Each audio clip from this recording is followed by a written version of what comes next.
Live from Fargo and serving you on TV, online, and on the go. This is Valley News Live at 5. It's quiet out there right now, as you can see on our sky cam, but the temps are dropping a bit. So if you're getting ready to trick or treat and wondering how many layers you should wear under your costume, you're just in time for a look at the forecast. Hutch? All right, Andrea, thanks so much. Streets will begin filling with the little ghosts and goblins here as we go towards and beyond sunset. So be extra cautious out there tonight. Here's a look at the radar. A couple of blips showing up near Fergus Falls in central Otter Tail County. Otherwise, it's fairly quiet. For Fargo, in the 7 o'clock hour, we will be in the low 40s with enough of a wind at 5 to 10 miles per hour to make it a little wind chilly. In your hometown, the coolest weather for trick-or-treaters will be up near Langdon. 33 is expected by 7 o'clock there. Bemidji, 36 degrees, and Oaks, milder at 43. And here's a look at your hour-by-hour details. We'll see temperatures slipping down into the 30s in the 8 o'clock hour here in the FM area. It looks like a pretty chilly overnight and some unsettled weather in the future. I'll have details on what the rest of our week holds here in just a few moments. All right, thanks, Hutch. Authorities in Greater Minnesota arrested 10 people and seized cocaine and meth in a major drug trafficking operation. The investigation in Hubbard County ended yesterday. Of the 10 arrests, 2 of them were for felony warrants. Agents say during a several months-long drug investigation, they were able to conduct several drug purchases. One was even able to buy a firearm from a convicted felon. The seizures are expected to result in additional drug charges. Ben Franklin Middle School went into lockdown after reports of an incident involving a student and several staff members on Monday. A spokesperson with Fargo Public Schools tells us the school was placed in lockdown so staff members could work with the student. They say multiple staff were engaged in attempting to de-escalate that student. No further details can be released by the school due to privacy laws. I have no idea what is going on, but it's a big disappointment. After getting many phone calls and complaints, there are still several people without their personal items from Tom's Shoe Repair, which officially closed its doors Friday. These items range from name brand Michael Kors purses to Eddie Bauer coats. Valley News Team's Maddie Gelseth tells us what the owners of Tom's Shoe Repair are planning to do to get these items back to their rightful owners. Linda Draper is just one of many who's still waiting to get their items back from Tom's Shoe Repair. It's been 5 days, but the owner of Tom's told me that's not even that long. 5 days is a long time when it's somebody else's property. And it's not theirs, and it's just not right. Draper has a stub that shows that Tom's Shoe Repair still has her expensive Michael Kors purse. But she says she feels bad for the people who have more important stuff sitting at this business. I can live without my purse. I'm more disappointed with the boots and shoes and jackets that people need for winter.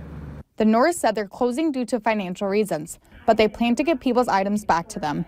The Norris say on Sunday from 3 to 7 and Monday from 10 to 6, people can stop in at the Travel Lodge in Moorhead to pick up their items. But for people who are unable to make it at time, they said they'll be making different arrangements for them. They told me most items are fixed, but some aren't. Reporting in Fargo, Maddie Gelseth, Valley News Live. Fargo police tell us it is a civil matter if you don't get your items back. If you have any concerns, the Norrs recommend you email Tom's Shoe Repair at mail.com. And if you need help uncovering fraud or corruption in your community, call our whistleblower hotline, 237-6576. You can leave your tip, and then a member of our investigative team will get on the case and go to work to expose the truth. Crews responded to a fire at Best Buy this afternoon after a lithium-ion battery started overheating. Officials say Best Buy employees were testing an iPhone battery when it started to expand and turn red. They say that's a telltale sign that an explosion could happen. Officials say employees then threw the phone and battery in a bucket of sand and brought it outside. The Fargo Fire Department temporarily closed the store's doors while they tested the air, but everything came back clear, and then customers were allowed to shop once again. U.S. Senator Heidi Heitkamp took advantage of early voting today in Mandan. Heitkamp and her husband, Dr. Darwin Lang, cast their ballots at the Morton County Courthouse. Not only are they voting early, they're also encouraging all North Dakotans to get out and vote this year. We've got new numbers today on just how many North Dakotans are heading to the polls to take advantage of early voting. New figures today from the Secretary of State's office show over 83,000 people have cast their ballots.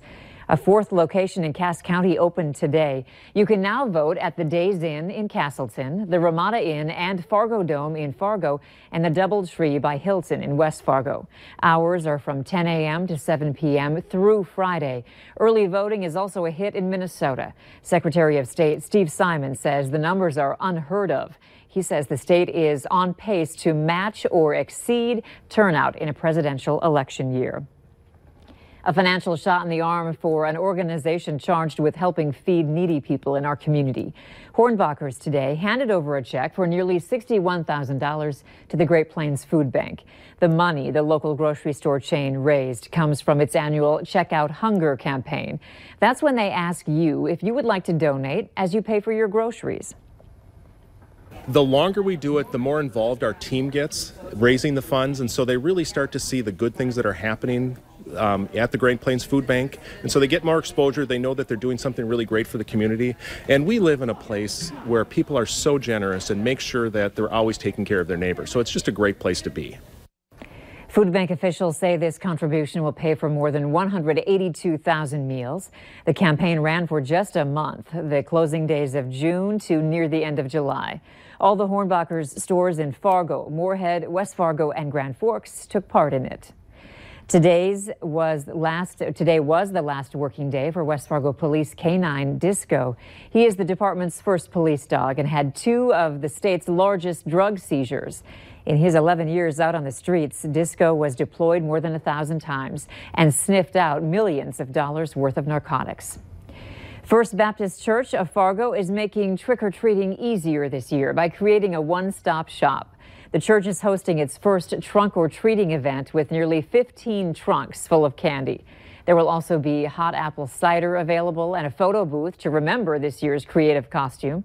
Besides trunk-or-treating, attendees can bring non-perishable food items for the church's I Can project.